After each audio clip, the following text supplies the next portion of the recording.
Next episode की शुरुआत में हम देखते हैं कि दोक्सुन अपनी फ्रेंड्स के साथ में एक रेस्टोरेंट में होती है कि तभी बॉयज़ भी वहाँ आ जाते हैं, जहाँ सोनू का बिहेवियर देखकर दोक्सुन की फ्रेंड्स उसे कहती है कि शायद सोनू उसे लाइक करता है। और हम देखते हैं कि दोक्सुन पर भी इस बात का असर हो रहा है, क्योंकि वो सोनू के सामने क्यूट बनने की कोशिश करती रहती है। बाद में हम देखते हैं कि डिनर टेबल पर दोक्सुन की फैमिली आलू खा रही होती है, क्योंकि उसके पापा को फिर से किसी की हेल्प करने के बदले में आलू मिले हैं। तभी सोनू बाहर से दोक्सुन का आवाज़ देता है और दोक्सुन उसके सामने जाने से पहले ड्रेसअप करती है और फनी सा मेकअप करती है, जिसे देखकर खुद सोनू भी शॉक में चला जाता है। और दूसरे दिन लेडीज फिर से गॉसिप कर रही होती है कि तभी प्रेसिडेंट किम का आगमन होता है और उन्हें अपनी अजीबोगरीब हरकतों के लिए डांट लगाई जाती है। तभी हम दोक्सुन के फादर को आते हुए देखते हैं, जो फिर से किसी की हेल्प करके आ रहे होते हैं, इसलिए दोक्सुन की मॉम भी उन्हें डांट लगाती है। बाद में किम जोन के घर में भी उसके मॉम डैड का फिर से झगड़ा होने लगता है, क्योंकि प्रेसिडेंट किम हमेशा बहुत ही कंजूसी किया करते थे। रूम के अंदर हम देखते हैं कि किम जोंग का भाई किम बोम पढ़ाई करने के बजाय टिकट कलेक्ट कर रहा है, जिसे देखकर उसकी मॉम को उस पर काफ़ी गुस्सा आता है, बट वो खुद को कंट्रोल करती है। नेक्स्ट सीन में हमें दोक्सुन का स्कूल दिखाया जाता है, जहाँ क्लासरूम में वो डांस करने की प्रैक्टिस कर रही है, बट हर बार की तरह इस बार भी वो डांस गलत कर रही है। तो उसकी फ्रेंड्स उसे डांट लगाती है, क्योंकि कल ही उन्हें फील्ड ट्रिप पर जाना है, जहाँ वो तीनों यही डांस परफॉर्म करने वाली है। रात को दोक्सुन बॉयज़ के सामने भी ये स्टेप्स करके दिखाते हैं। दोक्सुन के स्टेप्स काफ़ी गलत होती है, इसलिए सब बॉयज़ मिलके उसका मजाक उड़ाते हैं। बाद में वो लोग रामेन खाते हुए फील्ड ट्रिप्स की बातें करने लगते हैं, क्योंकि तैक तो फील्ड ट्रिप पर नहीं जा सकता है, इसलिए उसे बुरा लगता है।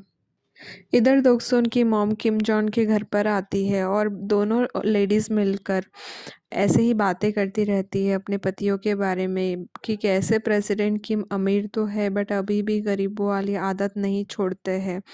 तो दोक्सुन के पापा कैसे हैं, इतने गरीब होकर भी हमेशा दूसरों की मदद करके पैसे ख़त्म करते रहते हैं। वैसे तो दोक्सुन की मॉम मीरा के पास में ये सोचकर गई थी कि उनसे कुछ पैसे उधार लेकर आएगी और दोक्सुन को उसकी फील्ड ट्रिप के लिए देगी, बट वो बोल ही नहीं पाती है। फिर जब रात को वो लोग सो रहे होते हैं, तब मीरा दोक्सुन की मॉम को कॉर्न्स देने के लिए आती है। जब दोक्सुन की मॉम वो कॉर्न वाली टोकरी देखती है, तो उसके अंदर पैसे रखे होते हैं, जो मीरा ने दोक्सुन के फील्ड ट्रिप के लिए दिए हुए थे, जिन्हें देखकर दोक्सुन की मॉम रोने लगती है, क्योंकि एक्चुअली उनके पास में दोक्सुन को देने के लिए पैसे बिल्कुल भी नहीं थे। अगले दिन दोक्सुन फील्ड ट्रिप के लिए जा रही होती है, तब उसके पेरेंट्स उसे एक बहुत ही महंगा सा कैमरा देते हैं, जिसे उसे संभाल के रखने की हिदायत दी जाती है। सब रेडी होकर ट्रिप पर जाते हैं। उधर हम तेक के पापा को राइस बनाने के लिए स्ट्रगल करते हुए देखते हैं। तेक के पापा को भी तेक के लिए थोड़ा बुरा लगता है, क्योंकि वो ट्रिप पर नहीं जा सकता था। उधर हम देखते हैं कि सब लोग ट्रिप के लिए कोंगजो पहुंच गए हैं। यहाँ दोक्सुन देखती है कि उसके पास उसका कैमरा तो है ही नहीं, उसने अपना कैमरा ट्रेन में ही छोड़ दिया था, इसलिए अब उसे बहुत टेंशन होने लगती है और वो वही रोने लगती है। उसे ट्रिप का तो बिल्कुल भी ख्याल नहीं रहता है। ये सब देखने के बाद में दोक्सुन की टीचर उसके घर पे कॉल करके उसकी मॉम को सब कुछ बता देती है कि आपकी बेटी ने कैमरा गुमा दिया है और अब वो यहाँ रो रही है। तब दोक्सुन की मॉम उसकी टीचर से कहती है कि वो दोक्सुन से कह दे कि कैमरे की बिल्कुल भी फ़िक्र ना करे और अपनी ट्रिप एंजॉय करे, बट एक्चुअल में दोक्सुन की मॉम ये न्यूज़ सुनकर काफ़ी सैड हो जाती है। दोक्सुन अपनी मॉम की बात सुनकर टेंशन फ्री होकर ट्रिप एंजॉय करने लगती है। उधर घर पर नोएल के स्कूल से भी कॉल आता है। उसने स्कूल में कुछ गड़बड़ कर दी थी, इसलिए उसके पेरेंट्स को स्कूल जाना होगा। इधर ट्रिप पर गर्ल्स हॉस्टल जो होता है वो बॉयज़ हॉस्टल के साइड में ही होता है। बॉयज़ हॉस्टल से म्यूज़िक बजाने की आवाज़ आती है, तब दोक्सुन की दोनों फ्रेंड्स कहती है कि हमें वहाँ जाना चाहिए, बट दोक्सुन इस चीज़ के लिए मना करती है। फिर भी दोनों फ्रेंड्स नहीं मानती है और वो बहुत ही ऊंची सी दीवार फांदने की कोशिश करती है, और इसी कोशिश में वो दोनों गिर के अपने हाथ पैर तुड़वा लेती है। इधर घर पर दोक्सुन की मॉम दोक्सुन के पापा को नोएल के स्कूल के कॉल के बारे में बताती है और कहती है कि कल उन्हें उसके स्कूल जाना होगा। उधर हम देखते हैं कि मीरा ने प्रेसिडेंट किम को एक न्यू जैकेट खरीदने के लिए कुछ पैसे दिए थे। प्रेसिडेंट किम एक जैकेट खरीद कर भी लाए हैं और वो मीरान को पसंद भी आ गई है, बट जैसे ही वो उस जैकेट की ज़िप ओपन करने लगते हैं, वो ज़िप खराब हो जाती है। उन्होंने ये जैकेट अपने ही एक दोस्त से खरीदी थी और ये बात जब मीरा को पता चलती है तो उन दोनों का बहुत झगड़ा होता है। उधर ट्रिप पर दोनों लड़कियां हड्डी पसली तुड़वा के बैठी है तो बेचारी दोगसोन उदास हो जाती है, क्योंकि वो परफॉर्म नहीं कर पाएगी अकेले और उसे फर्स्ट प्राइज़ में माई माई नहीं मिलेगा। अब फर्स्ट प्राइज़ के लिए एक ही कंडीशन होती है कि कोई भी परफॉर्म कर सकता है और अगर वो जीत गया तो उन्हें फर्स्ट प्राइज़ मिल जाएगा। इसलिए दोगसोन बॉयज़ को ढूंढ रही होती है। गर्ल्स और बॉयज़ के स्कूल्स अलग-अलग होते हैं, इसलिए उनकी बसेस भी थोड़ी आगे-पीछे हो जाती है और दोगसुन हर एक बस में बॉयज़ को ढूँढने लगती है। जब बॉयज़ की बस आती है तो दोगसुन किम जॉन को बुलाती है। वो सोचती है कि किम जॉन को वो डांस के लिए पटा लेगी, बट किम जॉन तो दोगसुन की बात सुने बिना ही उसे अपनी लिक्वर की बॉटल छुपाने के लिए दे देता है, क्योंकि बाद में बॉयज़ के बैग्स चेक होने वाले हैं। इसलिए वो बॉटल अपने साथ नहीं रख सकता। वो बॉटल दोगसुन को देके वहाँ से चला जाता है। बाद में दोगसुन को दोरेंग मिलता है। तब दोगसुन दोरेंग को रिक्वेस्ट करती है कि वो सुनो और किम जोंग को गर्ल्स के प्रोग्राम में लेके आए ताकि बॉयज़ दोगसुन की जगह परफॉर्म कर सके, बट वो नहीं मानता है। तब दोगसुन उसे अपनी सुंदर सुंदर सहेलियों से मिलवाने का प्रॉमिस करती है। दोरेंग भी जैसे ही लड़कियों के बारे में सुनता है वो भी रेडी हो जाता है डांस परफॉर्म करने के लिए। उधर नोएल के पापा स्कूल में जाते हैं टीचर से मिलने के लिए। नोएल के टीचर उसके पापा को बताते हैं कि पैसे कमाने के लिए नोएल वनडे कैफ़े रन कर रहा है जो कि इलीगल है, इसलिए उसे 10 दिन तक टॉयलेट क्लीन करने की पनिशमेंट मिली है। बाद में नोएल के पापा उसका वेट करते हैं स्कूल के गेट पर। वो उसे ज़्यादा डांटते नहीं हैं बल्कि प्यार से समझाते हैं। तभी उसके फ्रेंड्स उसे आवाज़ लगाते हैं जिसमें वो उसे हाफ बेसमेंट बोलकर बुलाते हैं। ये सब उसके पापा भी सुन रहे होते हैं। ये सुनकर उसके पापा को बिल्कुल भी अच्छा नहीं लगता। इधर स्कूल में बॉयज़ परफॉर्म करते हैं, सब गर्ल्स बहुत ही इंजॉय करती है। बाद में बॉयज़ ही फर्स्ट आते हैं, इसलिए दोगसोन को फर्स्ट प्राइज़ में उसका माई माई मिल जाता है।